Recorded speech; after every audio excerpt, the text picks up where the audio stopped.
Operation devil hunt phase 2 এর অংশ হিসেবে চট্টগ্রাম সন্দ্বীপে কোস্টগার্ড ও নৌবাহিনীর যৌথ অভিযানে অস্ত্র, গোলাবারুদ ও আগ্নেয়াস্ত্র তৈরির সরঞ্জাম সহ 2 দুষ্কৃতিকারীকে আটক করা হয়েছে। বৃহস্পতিবার 5 ফেব্রুয়ারি বিকেলে কোস্টগার্ড মিডিয়া কর্মকর্তা লেফটেন্যান্ট কমান্ডার সিয়ামুল হক বিষয়টি নিশ্চিত করেন।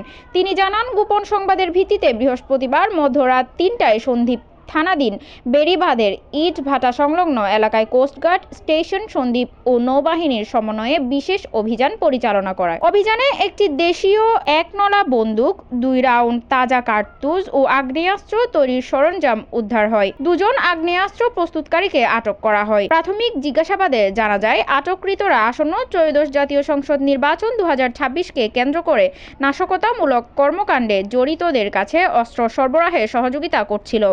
আটককৃতদের বিরুদ্ধে আইনানুগ ব্যবস্থা গ্রহণ প্রক্রিয়াধীন রয়েছে। Desk report, Nongor news.